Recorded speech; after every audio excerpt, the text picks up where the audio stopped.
Hello, welcome to studentlearning.in, your e-learning buddy. Welcome back to our channel, guys. If you are new to this channel, please make sure to hit the subscribe button and press the bell icon to join the family. Hi guys, so today class agenda is hierarchical clustering in machine learning. So for this, what we can do, first we can import all the essential libraries of machine learning like NumPy, like matplotlib, like pandas.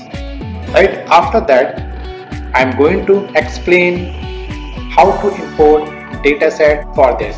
So for this, there is dataset name is mall_customer.csv. So it's near about 200 to 300 records in this dataset. So now let's implement one use case scenario using one of the most popular technique of hierarchical clustering, that is called agglomerative hierarchical clustering algorithms. So the dataset consists of customer details of one particular shopping mall along with the expanding score. So this is all about the dataset of mall_customer.csv. So you can see there is multiple columns like column ID, gender, age, annual income, expanding score, right? And there are near about 2000 to 3000 records. So our goal is to cluster, that means it's totally customer based on their spending score. That means out of all the features, the customer ID and the gender and irrelevant fields can be dropped and create matrix of independent variables by selected only some annual incomes, right? So for this, what we can do, we can select the value of x, and x is based on, again, that is a very common features in case of machine learning, that is called ILOC, that means high location, and then there is the value of 3,4 dot values. So our next task means we need to choose the number of clusters, and for doing this we will use dendrogram. So dendrogram is a very important prospect of hierarchical clustering. So for this, what we can do, we can simply call an essential library of hierarchical clustering, that is called scipy.cluster.hierarchy as sch. Now after that, just create a dendrogram framework. For this, what we can do, we can simply write dendrogram equal to sch.dendrogram bracket sch.linkage. That means in this process we are going to use linkage method. Linkage is one of the very common method in the hierarchical clustering, and method is what, right? So after that, we can just select title is dendrogram, and now next is the x label is customers, and then next set y labels, and then just write plt.show.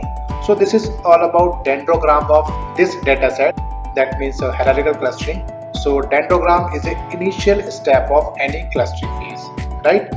So our next task, that is very important in terms of clustering, that means training the hierarchical model on particular data set, right?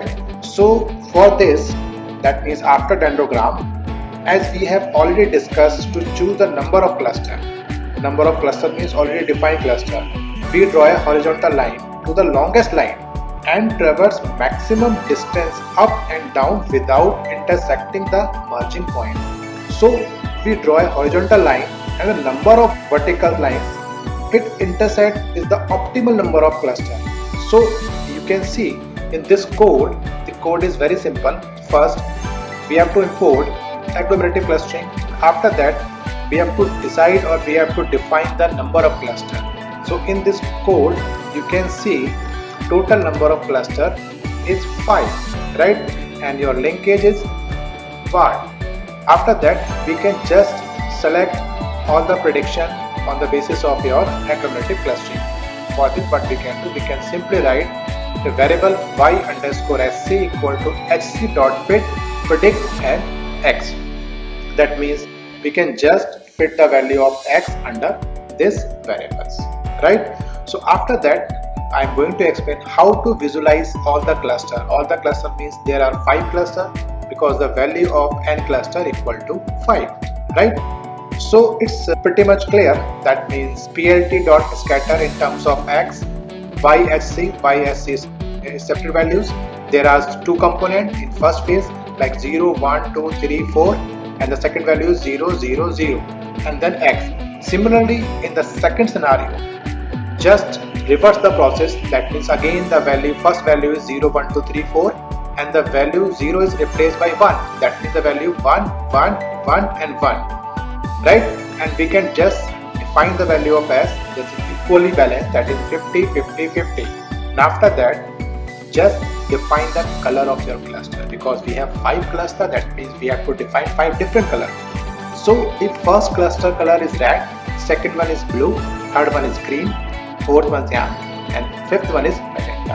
After that, just define label of your cluster. Label means it's a remark of your cluster. For this, what we can do, we can simply assign the name of your label. So in this scenario, the first label is careful, the second label is standard, the third label is target, and fourth level is careless, and the last one is sensible. So these 5 are category of the customer, right? After that, just define the title of your cluster, that is called cluster of customers. And after that, we have just define the labels of x labels and y labels, and then simply write plt.legend, and then after that just write plt.show. So you can see the final diagrams of cluster of customers. That means we have 5 colors. 5 colors means red, blue, green, cyan and magenta. And there are again 5 different categories, that is careful, standard, target, careless and sensible. So on the basis of this, we can just check the values of all 5 clusters in terms of colors, right? So this is all about hierarchical clustering in terms of this dataset. This dataset means it's a customer model dataset, and the technique is very common. That means it's a linkage technique, right? So for this, it's a very simple concept. That means in case of hierarchical clustering is very useful way of segmentation. So it's a part of segmentation. The advantage of not having the predefined the number of cluster gives it quite an edge over k-means, right? However, it does not work well when we have huge amount of data. So this is the proper advantage of hierarchical clustering. Yes, so again, hierarchical clustering and k-means are entirely different. Both are totally based on a requirement or on the basis of client requirement. Thank you so much for watching. Please leave your questions in the comment section down below. Make sure to like, share, and subscribe to Student Learning. Follow us on Instagram, Facebook, Twitter, basically everywhere. The link is always in the description. We will be back with more lectures. Stay tuned and have a good day. Bye.